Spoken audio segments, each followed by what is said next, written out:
Hello बच्चों, एक बार फिर से स्वागत है आपका विद्या स्टडी के चैनल पर। और हम एनसीईआरटी की सीरीज़ में अध्याय 4 में प्रश्नावली 4.1 पढ़ रहे थे। तो आप कमेंट्स करके बता दीजिए कि हमें इस 4.1 के प्रश्न क्रमांक के कितने क्वेश्चन नहीं बन रहे, क्योंकि मैंने पहला दूसरा तीसरा करा दिया है। ठीक है, बिल्कुल ईजी है। तो इसमें से एक आध सवाल और करते हैं, फिर इसके बाद आप कमेंट्स करके ज़रूर बताइए कि इसमें से आप ये करवा दीजिए। ठीक है बच्चों, चलिए तो हम देखते हैं इसका तीसरा वाला सवाल। कौन सा देखते हैं? तीसरा वाला सवाल, जो कि लिखा हुआ है कि x ऋण 2 x धन 1 बराबर x ऋण 1 और x धन 3। इसकी जांच करना है कि द्विघात समीकरण है या नहीं। ठीक है बच्चों, चलिए तो इसको हम सॉल्व करते हैं बिल्कुल इजी तरीके से। सबसे सरल तरीका है ये, एक बार आपने समझ लिया तो फिर आसानी से कर लेंगे। देखिए, चलिए इसको करते हैं, यानी सॉल्व। गिवन अस दिया है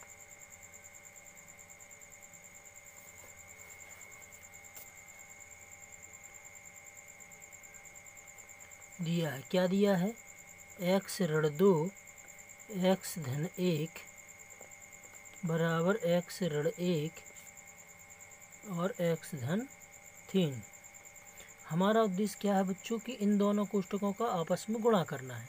तो जैसे कि हमने 9th में सीखा था, उसी तरीके से इसको सॉल्व करते हैं। इम्प्लाई दैट पहला पद दूसरा कोष्टक, ठीक है, पहला पद दूसरा कोष्टक, दूसरा पद दूसरा कोष्टक, इस तरीके से कर देते। तो पहला पद क्या है?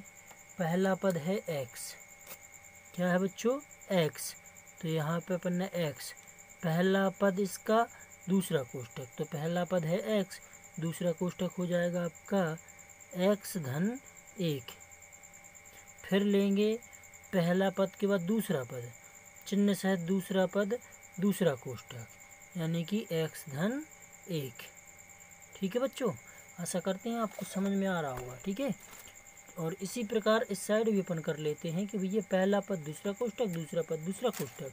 तो पहला पद है यहाँ पे x, दूसरा कोष्टक है x धन 3, और दूसरा पद यहाँ पे क्या है? ऋण का 1 और कोष्टक है x धन 3। तो यहाँ पे भी अपन ने वही किया कि पहला पद दूसरा कोष्टक, चिन्ह सहित दूसरा पद दूसरा कोष्टक। ठीक है, अब आइए हम कर देते हैं गुणा। x का जब हम x में करेंगे तो क्या हो जाएगा? x वर्ग हो जाएगा, और x का जब 1 में करेंगे तो धन का x हो जाएगा। इस ऋण 2 का करेंगे अंदर तो क्या होगा? ऋण के 2x, ऋण धन का ऋण, 2 एकम 2। इसी प्रकार से साइड कर दीजिए। x का x में तो x वर्ग, x का 3 में तो धन के 3x। ठीक है बच्चों, अब ऋण का 1 का कर देंगे गुणा। इसे ऋण 1 का अंदर करेंगे तो ऋण धन का ऋण, ऋण का x और ऋण धन का ऋण, 1 तिया 3। ठीक है बच्चों, चलिए तो यहाँ पे दो पक्ष दिए गए हैं। दोनों पक्षों में जब कोई भी चीज़ एक सी होती है, चिन्ह समान होते तो वो आपस में कट जाती है। तो x वर्ग से x वर्ग गया। अब 2x और धन का x, ऋण के 2x, तो 2x में से विपरीत चिन्ह है तो घट जाएगा, इधर बचेगा ओनली ऋण का x, क्योंकि विपरीत घटेगी चिन्ह बड़ी का होगा। और ऋण का 2 बराबर में कितना बच रहा है? बराबर में बच रहा है 3x में से 1x गया तो 2x और ऋण के 3। अब हम कर लेते हैं क्या? पक्षांतर कर लेते, इस साइड बुला लेते। ऋण का x, ऋण के 2, ऋण के 2x और ऋण धन का 3 बराबर में 0। तो यहाँ पे हो जाएगा x वाले पद जुड़ जाएंगे। ठीक है, तो यहाँ से 2x उस साइड से साइड आया था, पक्षांतर से 2x, ऋण का x, तो हो गए अपने पास ऋण के 3x समान है। देखिए 2x और 1x ऋण के हैं तो जुड़ जाएंगे, और 3 में से 2 जाएगा तो धन का 1 बराबर 0।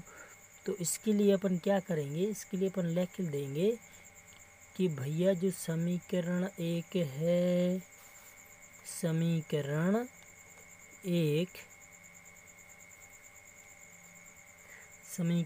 1 या समीकरण 1 ax वर्ग धन bx धन c बराबर 0 के रूप का नहीं है। अतः दिया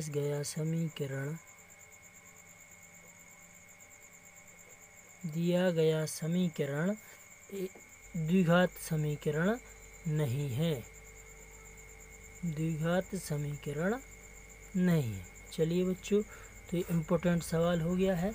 अब नेक्स्ट क्लास में नेक्स्ट सवाल के साथ मिलते हैं।